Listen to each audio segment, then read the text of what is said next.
Let's talk about Shadur Sanders and the Cleveland Browns.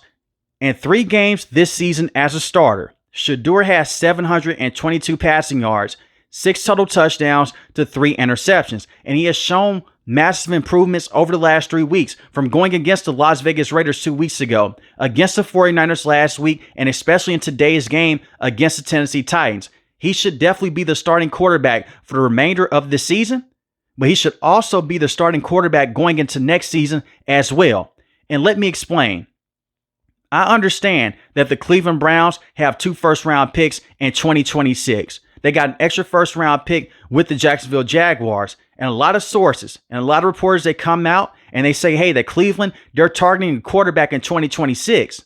Well, the quarterback class this year, it isn't that great. I know that you have Moore, the quarterback that's coming out of Oregon, and the same with Fernando Mendoza out of Indiana.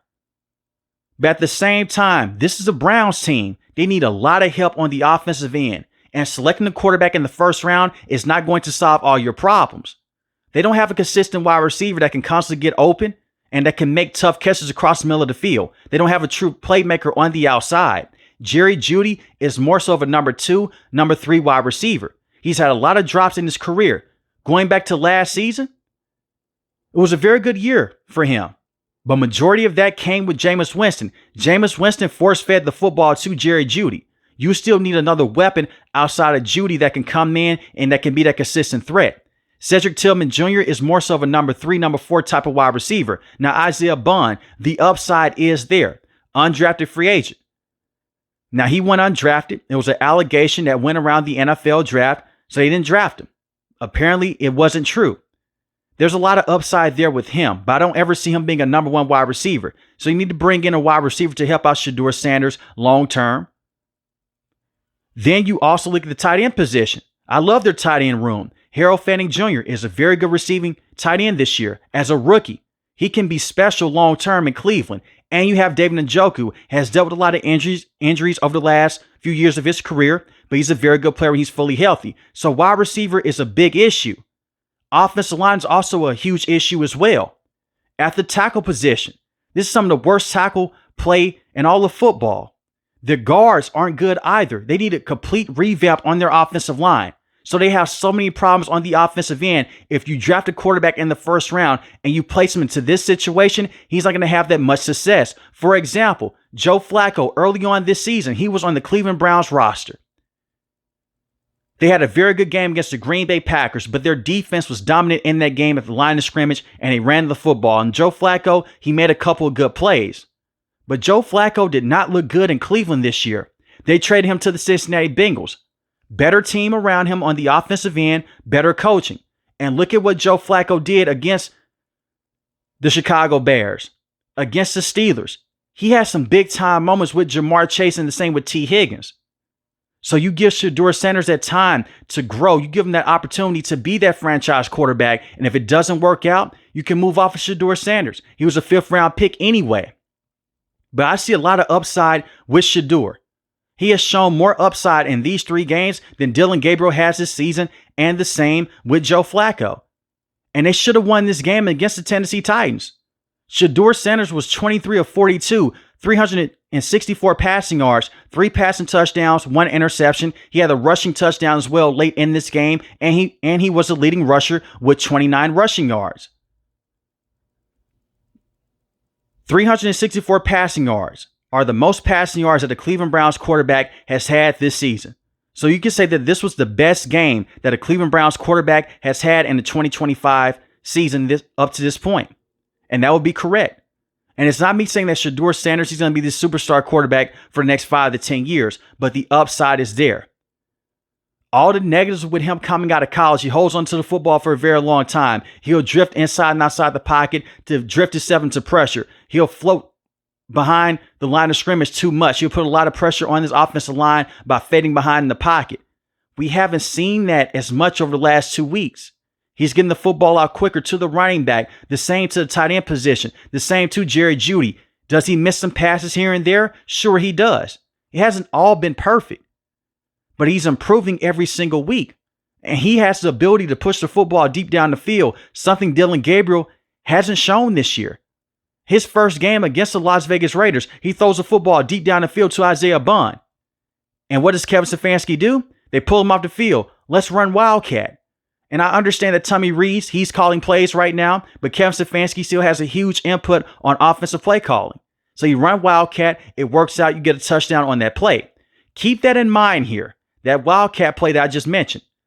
He also had another good play in this game against the Raiders. He got the football to Dylan Sampson, hit him straight and scribe behind the line of scrimmage, goes to the house for a long touchdown. So the accuracy is there. He's able to process things very quickly. He's able to avoid pressure inside the pocket. The first time that we saw him in the regular season, he came in for Dylan Gabriel. The Ravens gave him so much, they blitzed him a lot. Well, the 49ers, they blitzed him last week. He missed a throw to Jerry Jeudy that could have easily went for a touchdown, but he got outside the pocket with his athleticism. And Robert Saleh and company, they did a number on Shadur Sanders last week, but he made some tough throws. He dealt well with pressure, especially early on in that game. Ultimately, they got outcoached by Kyle Shanahan and Robert Saleh. But in today's game against the Titans, he throws that one interception pop up middle of the field. It is a bad play for Shedeur, but he was able to bounce back from that. What they did late in this game, you're down by 2 points, 29-31. They run this stupid Wildcat play with Quinshon Judkins. Now, the screenshot that you're looking at, that is not Shadur Sanders. That is Judkins, the running back. And like I mentioned, Shadur Sanders was red hot in the second half. This is a player, 3 passing touchdowns, has a rushing touchdown, is working things out for you in the red zone. You look better in the red zone with Shadur Sanders than you did with just running Wildcat plays. So this was a terrible play call. I put this on Tommy, the offensive coordinator, and the same with Kevin Stefanski. Kevin Stefanski could have easily came in and said, you know what, I'm going to overrule this play. Let's go with a passing play here. Let's call a timeout. Let's go out there and let's reset this thing. Let's go. Our rookie quarterback got us down here. Let's go out there. Let's get this 2-point conversion on the legs or on the arm of Shedeur. But you run this dumbass Wildcat play, and it doesn't work out, and you lose this game. Mind you, because there'll be a lot of people, they'll say, well, Shedeur went against a bad team, the Tennessee Titans. They're terrible. The defense did not help him out in today's game either. Tony Pollard, on 25 carries, had 161 rushing yards, 6.4 yards a carry, 2 rushing touchdowns. Cam Ward, who was selected with the first overall pick, 14-28, 117 passing yards, 2 passing touchdowns, 1 interception. He outplayed Cam Ward. Your defense was not as dominant in this game as we've seen them be dominant throughout this season, and your special teams coverage is still terrible. You're giving up a lot of yardage in terms of kick and punt returns this season. So Shedeur basically did everything in this game on the offensive end. Getting the football out quick, running for a touchdown late, being the leading rusher. Shout out to Harold Fanning, who had 8 catches, 114 receiving yards, 1 receiving touchdown. It was a clip that was being shown last week that Jerry Jeudy, he was so upset with Shadur Sanders. He's saying that you can't miss me on this, you can't miss me on this. And I want to give him my input on this with the Jerry Jeudy and Shedeur situation. He's a veteran. He's trying to help out his quarterback. Wrong place, wrong time. And respectfully, Jerry Jeudy, you're not the player to be calling anyone out. Joe Flacco did not call you out when you dropped passes early on, and the same with Dylan Gabriel. Dylan Gabriel never once went up to Jerry Jeudy when he ran the wrong route, especially against the Steelers and against the Baltimore Ravens a few weeks ago. I understand wanting to help out your quarterback, do that in the locker room, do that at halftime. But he hit him on a pass in today's game that went for a touchdown. So he missed on it last week. He hit it in today's game. Improvements once again. David Njoku did go down with an injury in this game as well. He had a receiving touchdown, 1 catch, 1 receiving yard, and hopefully he is okay. And Quinshon Judkins did have a play, 1 catch, 58 receiving yards behind the line of scrimmage. But it's just one of those situations here in Cleveland. You don't have that much talent on the offensive end. Your defense, they're there. With Carson Schwarzenegger, phenomenal rookie linebacker. Myles Garrett, the best defensive player in the game, should win Defensive Player of the Year. If the Browns had more wins, you could say that he would be the MVP of this league. And your secondary is very strong. I like Jim Schwartz as defensive coordinator. With all that being said, Kevin Stefanski here. I don't think that he's the right head coach for this team. I was never in the audience or saying that he's trying to sabotage Shadur Sanders. This is a man in the NFL. He's been to the playoffs, not once, but twice.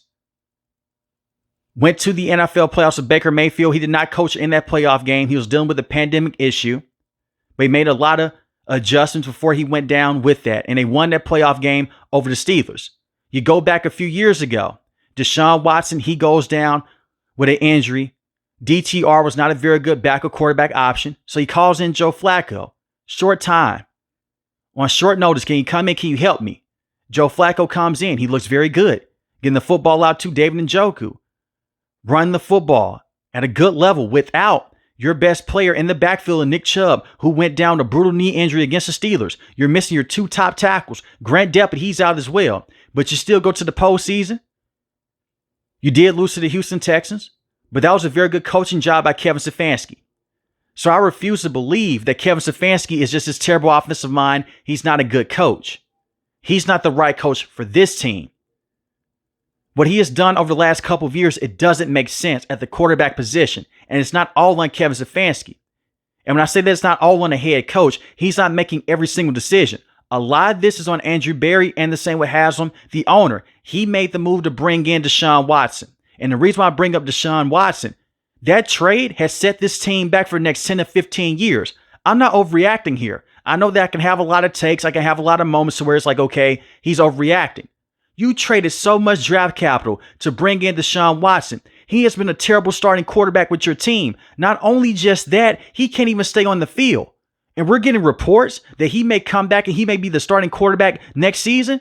Everyone in this building is crazy as hell if they believe that Deshaun Watson can be a starting quarterback in this league. I'm sorry. His body's not the same. He's not the same quarterback that he was in 2018 that he was in 2019. And Haslam came out and he said that he made that trade. He took a huge swing and he missed.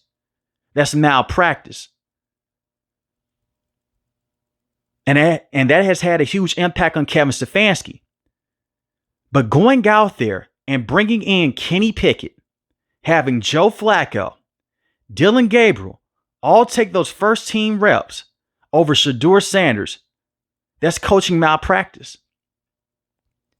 Now, Joe Flacco, he didn't need as many first team reps.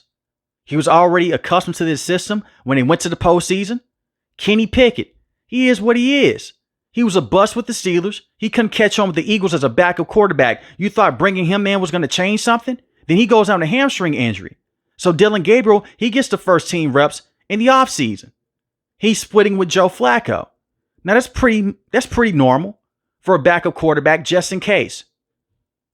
But when you trade Joe Flacco to the Cincinnati Bengals, you have two quarterbacks on your roster now. You traded Kenny Pickett to the Raiders in the offseason. Why didn't Shadur Sanders get those reps? And I know a lot of people that get sick of hearing this, but it's a fair criticism to me. You have Kyle Shanahan. He had three quarterbacks on his roster: Jimmy Garoppolo, Trey Lance, Brock Purdy. Trey Lance was a starting quarterback that was always going to be the plan when they selected him in the first round. Jimmy Garoppolo, he didn't need those first team reps. He already had those reps, those players in the past. So he goes back, he's a backup quarterback. You have Brock Purdy splitting first team reps up to 20%, but he still got some work in the offseason with those players just in case. And that's what Kyle Shanahan said. And look at what happened. Jimmy Garoppolo went down with a foot injury, and the same with Trey Lance with the 49ers that season. That's when the 49ers went to the NFC Championship game and Brock Purdy went down with the elbow injury. But that's a head coach that knows his roster. He knows what the hell he is doing. I'm not saying that Shadur Sanders should have got 60% of the reps in the offseason. They drafted Dylan Gabriel in the third round for a reason. They were hoping that he was going to be their guy long term, but that's not going to be the case. You select Shadur Sanders in the fifth round. But to give him 0 first team reps when you traded Joe Flacco and give all those reps to Dylan Gabriel, that says a lot about Kevin Stefanski. The dumb Wildcat plays with Quinshon Judkins taking Shadur Sanders off the field, mismanaging games, not using timeouts. That is on Kevin Stefanski as a head coach.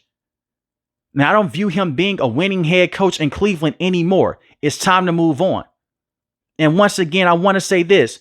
I'm not saying that Shadur Sanders is going to be the guy for the next 5 to 10 years. He may go out there. He may not look good next week. He may not look good next year, but you at least give him the chance. That's all that I'm asking for. They gave Dillon Gabriel a chance. At least it didn't work out.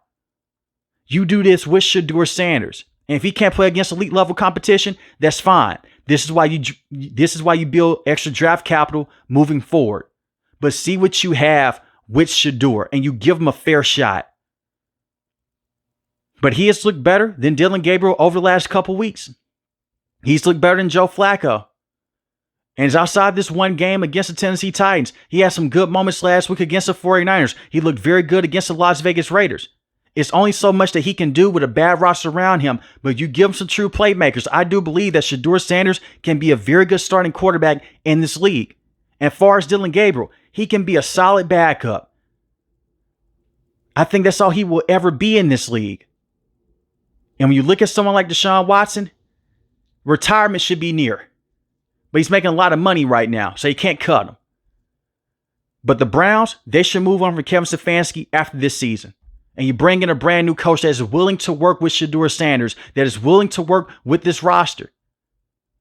With this defense and with better pieces on the offensive end, there is no reason why the Cleveland Browns should not be a solid team going into next season. You look at this division, the Steelers, they have Aaron Rodgers at the quarterback position. He's 41 years old. The Baltimore Ravens, that's a loaded football team. And the same with the Cincinnati Bengals. Joe Burrow, one of the best quarterbacks in the league, Jamar Chase, T. Higgins, but they're not unbeatable. That's my point here. But let me know in the comment section below, how do you feel about Kevin Stefanski and the Cleveland Browns long term? And I don't see them winning games with him being a head coach. If you're new to the channel, hit the subscribe button. If you like video, hit the like button. Most importantly, I want each and every last one of you guys stay safe, stay positive. Thanks for the video, guys. God bless.